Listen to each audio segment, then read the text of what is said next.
আসসালামু আলাইকুম প্রিয় শিক্ষার্থী, আশা করি তোমরা ভালো আছো।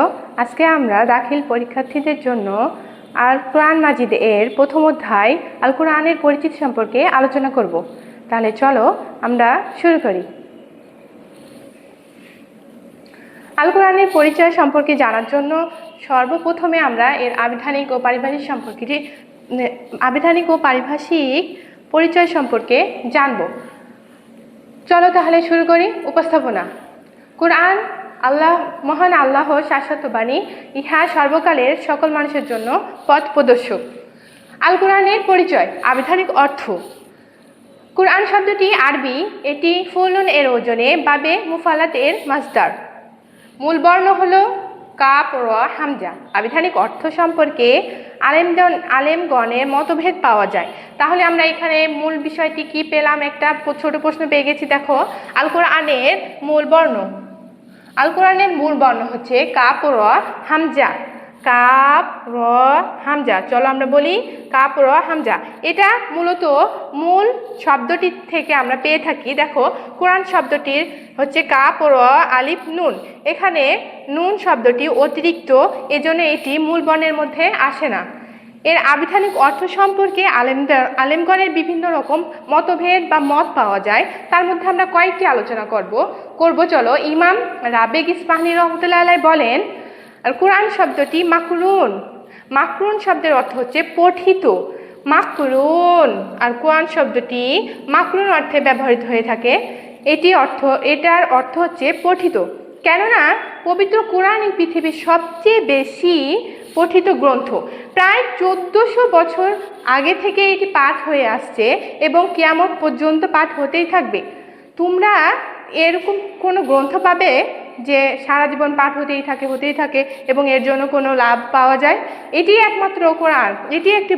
এটি একটি গ্রন্থ। এই গ্রন্থটি হচ্ছে একমাত্র গ্রন্থ যেটি এত আগে থেকে 1400 বছর আগের থেকে পাঠ করা হচ্ছে এবং এটি কিয়ামত পর্যন্ত পাঠ হতেই থাকবে। আল্লামা শিবলি রহমানী রহমতুল্লাহ আলাইহি বলেন, কোরআন শব্দটি মাকরুন। উপরেরটা গেল মাকরু, যেটার অর্থ আসে পঠিত, এবং এর পরেরটা আসছে মাকরুন। মাকরুন শব্দের অর্থ হচ্ছে সংযোজিত। একটির সাথে অন্যটি সংযোজিত হয়ে লেগে থাকে। অর্থাৎ মাকরুন শব্দটির অর্থ হচ্ছে সংযোজিত। যেহেতু আল কোরআনের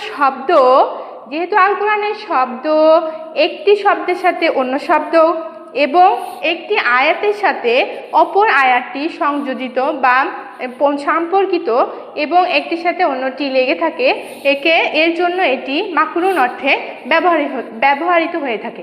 তাহলে এখান থেকে আমরা কয়েকটা ছোট প্রশ্ন পেয়ে গেছি। দেখো, আল কোরআনের মূল বর্ণ কি? আল কোরআনের মূল বর্ণ হচ্ছে কাফ র হামজা। এটি হচ্ছে কাফ র হামজা। বলো, আল কোরআনের মূল বর্ণ কি? কাফ র হামজা। এরপরে আসছে এর আবিধানিক অর্থ। এর আবিধানিক অর্থ কয়েকটি পাওয়া যায়। আলেমগণ বিভিন্ন রকম মত দিয়েছেন।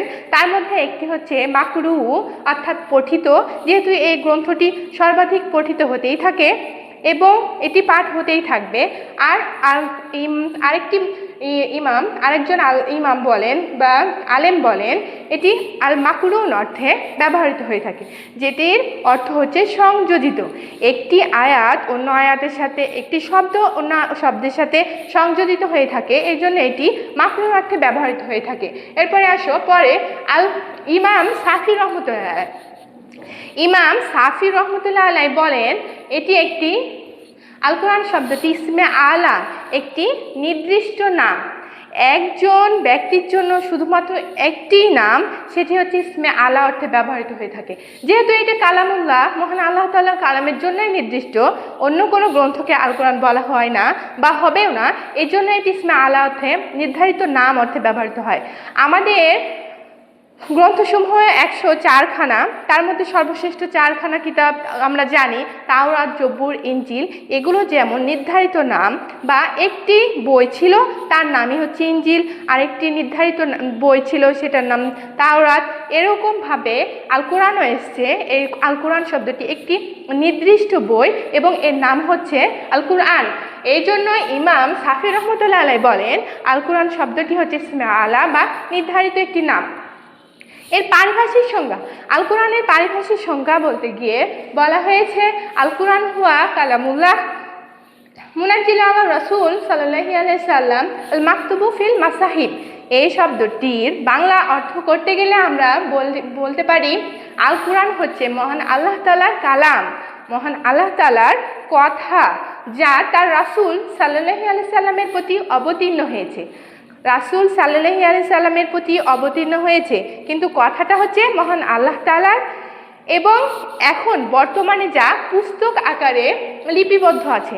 তাহলে কোরআনের সংজ্ঞা, কোরআন কি আমরা সবাই জানি, কিন্তু এটার ভালোভাবে এটি সুন্দর সংজ্ঞা দিতে গেলে এটাকে কিভাবে আমরা বলতে পারি বলো? আল কোরআন হচ্ছে আল্লাহর কালাম, যা হযরত মুহাম্মদ সাল্লাল্লাহু আলাইহি সাল্লাম আমাদের রাসূল তার উপর নাজিল হয়েছে, এবং বর্তমানে সেটি পুস্তক আকারে একটি সুন্দর বই আকারে লিপিবদ্ধ আছে। আল কোরআনের অন্যান্য নাম, আল কোরআন শুধু যে কোরআন তা না, এর অনেকগুলো নাম রয়েছে। আল কোরআনের বিভিন্ন আয়াত থেকেই প্রমাণিত সেগুলো যে আল কোরআনের অনেকগুলো নাম রয়েছে। তার মধ্যে আল্লামা জালালউদ্দিন সুয়ুতী রহমতুল্লাহ আলাইহি, আল্লামা জালালউদ্দিন সুয়ুতী রহমতুল্লাহ আলাইহি, যিনি তাফসীরের কোরআনের বিশ্লেষণ করেছেন, তিনি আল কোরআনের 55টি নাম বর্ণনা করেছেন। আমরা অতগুলো আলোচনা করব না, চলো কয়েকটি দেখি। আল কোরআনের অন্যান্য নামের ভিতরে আছে আল কিতাব তথা মহাগ্রন্থ, আল কোরআন, আল ফুরকান এটি হচ্ছে সত্য মিথ্যার পার্থক্যকারী, কালামুল্লাহ এটি হচ্ছে আল্লাহর বাণী বা কালাম, আল হুদা এটি হচ্ছে পথ প্রদর্শক, যেহেতু আল কোরআন পাঠের মাধ্যমে আমরা সঠিক পথ পেয়ে থাকি। আর তারপরে আসছে সিফা, এটি হচ্ছে আরোগ্য। তোমরা নিশ্চয়ই জানো বিভিন্ন রকম অসুস্থতার কারণে আল কোরআনের আয়াতগুলো বিভিন্ন নির্দিষ্ট কতগুলো আয়াত রাসূল সাল্লাল্লাহু আলাইহি ওয়াসাল্লাম বলে দিয়েছেন, যেগুলো দ্বারা, যেগুলো পাঠ করে ফু দেওয়ার মাধ্যমে বা যেগুলো নিয়মিত পাঠের মাধ্যমে আমরা অনেক রকম অসুস্থতা থেকে আরোগ্য লাভ করে থাকি।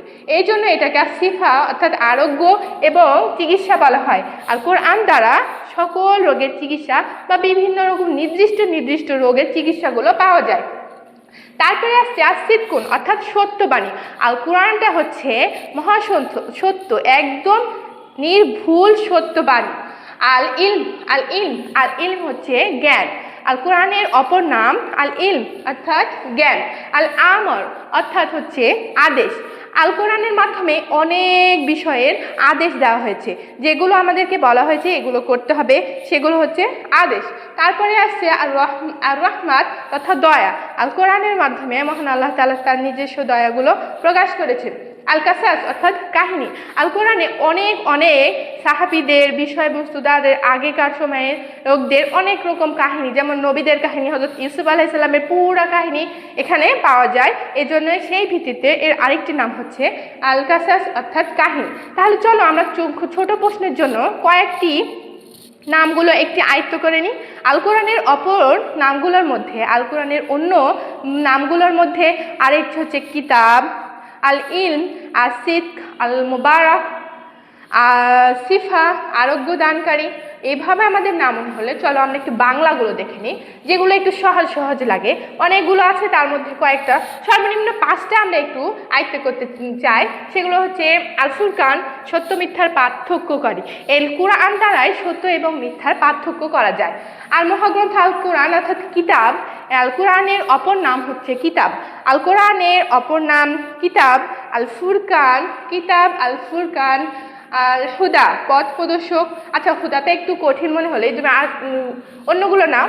আল কোরআন হচ্ছে কিতাব সত্য মিথ্যার পার্থক্যকারী, সিফাত আরোগ্য বা চিকিৎসা। আমরা এটা বিভিন্ন রকম দেখে থাকি যে এটা আরোগ্য বা চিকিৎসা, বর্তমানে চিকিৎসা হিসেবে ব্যবহার হয়ে থাকে। আর বরকতময় মোবারকা এটা বাদাল সত্যবাণী, আর সাদকুন অর্থাৎ সত্যবাণী। 1 2 3 4। আরেকটা তুমি এখান থেকে সহজটা নিতে পারো, আর ইলম অর্থাৎ জ্ঞান। যদি আমরা বলা হয় আল কোরআনের অপর 5টি নামগুলো বলো, তাহলে চলো আমরা বলি আল কোরআন হচ্ছে আল কিতাব, আল ফুরকান সত্য মিথ্যার পার্থক্যকারী, কিতাব সত্য মিথ্যার পার্থক্যকারী, আর সিফা আরোগ্য বা চিকিৎসা, আর সিদকুন অর্থাৎ সত্যবাণী, এবং আরেকটি হচ্ছে ইলম অর্থাৎ জ্ঞান। তারপরে চলো আল কোরআনের কাঠামোগত পরিচয়। এতক্ষণ গেল ভাষাগত দিক থেকে তার পরিচয়। তাকে তার অর্থ কী এবং এর পারিভাষিক সংজ্ঞাটা কীভাবে আমরা সাজাতে পারি। এখন আসছে তার কাঠামোগত বলতে সেটি কী নিয়ে গঠিত এটাকে বোঝানো হয়। এখন আসো আল কোরআনের কাঠামোগত পরিচয়ের মধ্যে প্রথমে তো শব্দ থাকে। শব্দ তো আমরা সবাই চিনি, আরবি শব্দগুলো আলিফ বা দিয়ে যেগুলো গঠিত, এবং আসছে তারপরে আয়াত অর্থ চিহ্ন বা নিদর্শন। আল কোরআনের সমস্ত কোরআনে রয়েছে আয়াত, এর আয়াত অর্থ হচ্ছে চিহ্ন বা নিদর্শন। পবিত্র কোরআনে এমন কতগুলো পদ সমষ্টিকে আয়াত বলা হয় যা দ্বারা বাক্য পূর্ণ হয়।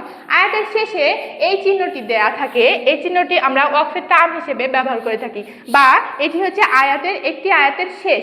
কুফি গণনাগণের মতে আল কোরআনের আয়াত সংখ্যা 6236টি, 6236টি, অর্থাৎ এটার নির্দিষ্ট কোনো পরিমাপ পাওয়া যায় না, তবে এটি একটি আনুমানিক ধারণা। আল কুফিগণ এটি বর্ণনা করেছেন যে এটির আয়াত সংখ্যাটা হচ্ছে 6236টি। তোমাদের যদি প্রশ্নে আসে আল কোরআনের আয়াত সংখ্যা, এগুলো আসতে পারে আয়াত সংখ্যা কত, তখন তুমি এটা লিখবে 6236টি। আল কোরআনের আয়াত সংখ্যা হচ্ছে 6236। রুকু সংখ্যা, রুকু অর্থ হচ্ছে অবনত হওয়া। দেখো আমরা নামাজে রুকু করে থাকি, রুকু শব্দটি হচ্ছে অবনত হওয়া বা মাথা নিচু করা। নামাজের মধ্যে আমরা এটা সবাই জানি কি না, আর রুকু শব্দ হচ্ছে নিচু হওয়া, অবনত তার মাথাকে নিচু করা ইত্যাদি। আর রুকু শব্দের অর্থ হচ্ছে অবনত হওয়া, বিনীতভাবে মাথা নিচু করা। যেখানে কোনো বর্ণনার ভাবপূর্ণ হয়েছে, যে কোনো একটা বর্ণনা মহান আল্লাহ তাআলা রাসূলের মাধ্যমে করেছেন, এই বর্ণনাটার ভাব পূর্ণ হয়েছে, সেইটাকে আমরা রুকু বলে থাকি। যে কোনো একটি বর্ণনা, সেটির ভাবটা একটা জায়গায় পূর্ণ হয়েছে এবং পরবর্তী আরেকটি বর্ণনা শুরু হয়েছে, সেখানে তার পূর্বটা হচ্ছে রুকু। রুকু সংখ্যা, এটি একটি ভালো প্রশ্ন, এটা এসে থাকে প্রায় সময়। এটা হচ্ছে রুকু সংখ্যা, আর রুকু সংখ্যা হচ্ছে 540টি। আল কোরআনের রুকু সংখ্যা কতটি বলো? 540টি। আয়াত সংখ্যা আমরা কতটি পেয়েছি একটি ধারণা রেখে, 6236টি। তাহলে আয়াত পেলাম 6236, এটা একটু বেশি, এবং রুকুটা হচ্ছে 540, এটা অনেক কম। তারপরে আসছে সূরা সংখ্যা। আল কোরআন মাজিদের একটি নির্দিষ্ট অংশকে সূরা বলা হয়, একটি নির্দিষ্ট অংশকে সূরা বলা হয়। সূরার সর্বনিম্ন সীমা হচ্ছে 3 আয়াত। দেখো আমাদের কোরআনে সব থেকে ছোট নিম্ন একদম ছোট সূরাটা হচ্ছে কাউসার, এটার আয়াত সংখ্যা 3টি। 3টির কম হলে ওটি সূরা হিসেবে গণ্য হয় না, এই জন্য এটা বলা হয় সূরার সর্বনিম্ন সীমা সংখ্যা হচ্ছে 3টি। সূরার সংখ্যা, আল কোরআনের সূরার সংখ্যা, এটা কিন্তু সবারই জানা প্রয়োজন, এটা একদম একটি গুরুত্বপূর্ণ প্রশ্ন। এটা হচ্ছে আল কোরআনের সূরার সংখ্যা। আল কোরআনের সূরার সংখ্যা কত বলো? 114টি। আল কোরআনের সূরা সংখ্যা 114টি। এগুলো থেকে প্রশ্ন এসে থাকে, কিন্তু এই দেখো আয়াতটা আসে একটু কম আসে। রুকু সংখ্যা 540টি, রুকুর সংখ্যা 540, এবং সূরার সংখ্যা হচ্ছে 114টি। তারপরে আসো পারা সংখ্যা। পাঠ করার সুবিধার্থে, কোরআন শরীফ তো একটা অনেক বড়, এবং এটি পাঠ একদিন বা খুব অল্প সময়ে পাঠ করা যায় না। পাঠ করার সুবিধার্থে খণ্ডভাবে এটিকে ভাগ করা হয়েছে। ধরো পাঠ করার সুবিধার্থে পবিত্র কোরআন মাজিদকে সমান 30টি ভাগে ভাগ করা হয়, এটা আমরা নিশ্চয়ই সবাই জানি। এর প্রতিটি খণ্ডকে পারা বলা হয়, এই জন্য আল কোরআনের পারা সংখ্যা হচ্ছে 30টি। আচ্ছা, তাহলে এবার আসো মঞ্জিল। এতে রয়েছে 7টি মঞ্জিল। পূর্বেকার সময়ে রাসূল সাল্লাল্লাহু আলাইহি ওয়াসাল্লামের সাহাবীগণ তাদের পড়ার সুবিধার জন্য তারা এক সপ্তাহে কোরআনটাকে একবার শেষ করে থাকতেন, এবং তাদের পড়ার সুবিধার্থে যে ভাগটা করা হয়েছে সেটাই আমরা মঞ্জিল হিসেবে পেয়ে থাকি। তাহলে হলো আল কোরআনের মঞ্জিল হলো 7টি। তাহলে চলো আমরা পুনরায় সেগুলো একটু আলোচনা করে নিই, যেগুলো আমরা দেখলাম। এটা হচ্ছে আল কোরআনের আয়াত সংখ্যা। কাঠামোগত পরিচয়ের ক্ষেত্রে এর ভিতরে যা থাকে সেগুলো সম্পর্কে আলোচনা। তাহলে আমরা প্রথমে দেখি আয়াত সংখ্যা। এর আয়াত সংখ্যা কুফিগণ একটি সাধারণ মত দিয়েছেন, সেটি হচ্ছে 6236টি।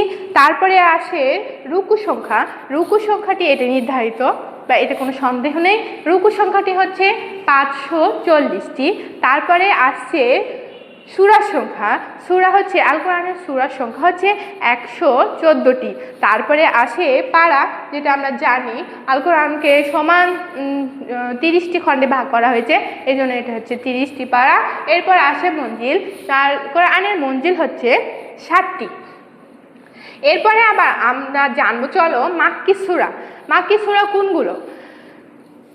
নবী করিম সাল্লাল্লাহু আলাইহি ওয়াসাল্লামের নবুয়ত লাভের প্রথম দিকে 610 খ্রিস্টাব্দে যখন মহান আল্লাহ তাআলা রাসূল সাল্লাল্লাহু আলাইহি ওয়াসাল্লামের উপর কোরআন অবতীর্ণ করলেন হেরা গুহায় প্রথম, তখন থেকে শুরু করে মক্কায় থাকাকালীন অবস্থায় মহানবী সাল্লাল্লাহু আলাইহি ওয়াসাল্লামের উপরে যে সূরাগুলো অবতীর্ণ হয়েছে সেগুলো হচ্ছে মাক্কি সূরা।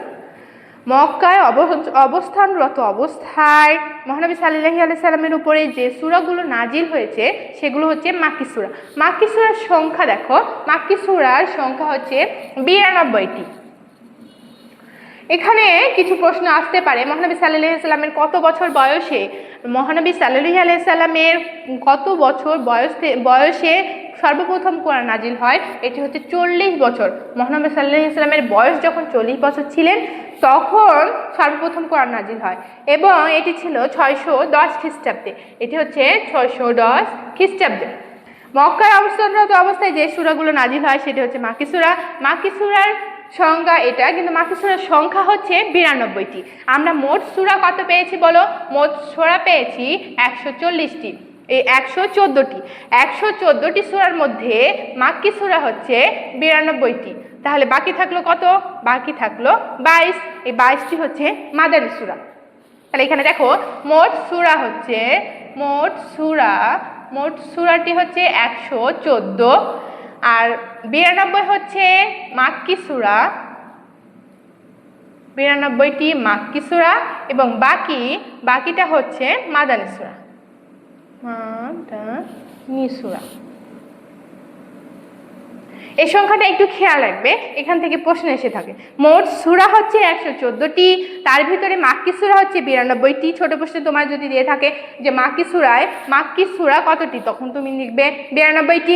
এবং মাদানী সূরা হচ্ছে 22টি। আর মাদানী সূরার সংখ্যা বলতে গেলে মহানবী সাল্লাল্লাহু আলাইহি ওয়াসাল্লাম মক্কা থেকে যখন হিজরত করে কাফেরদের অত্যাচারে মক্কা থেকে মদিনায় হিজরত করলেন এবং মদিনায় হিজরত করা অবস্থায় যে সূরাগুলো মদিনার বিভিন্ন রকম সমস্যার প্রেক্ষিতে নাজিল হয় এবং সেটি একটা সূরা আকারে লিপিবদ্ধ হয়, সেই সূরাগুলোকে মাদানী সূরা বলা হয়। মাদানী সূরার সংখ্যা হচ্ছে 22টি।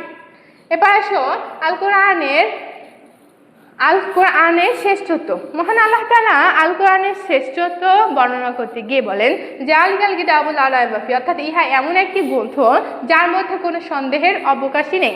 মহান আল্লাহ তাআলা এটি একদম প্রমাণস্বরূপ দিয়েই দিয়েছেন। মহান আল্লাহ তাআলা চ্যালেঞ্জ করে বলেন, মহান আল্লাহ তাআলা এরপরে আর কোরআনের শ্রেষ্ঠত্ব বলতে গেলে এর চ্যালেঞ্জ করে বলেন যে সমগ্র মানব ও জিন জাতি সাধ্যমতো গবেষণা করেও কেউ এর কোনো ভুল বের করতে পারবে না। এটি একটি নির্ভুল গ্রন্থ, এর ভুল বের করা যাবে না। আয়াতুল কোরআনের শ্রেষ্ঠত্বই পরিচয় বহন করে। তারপরে এসো আল কোরআনের বিভিন্ন সমস্যার সমাধানে। আল কোরআনকে সৃষ্টি করা হয়েছে বিভিন্ন রকম সমস্যা এবং প্রশ্নের প্রেক্ষিতে।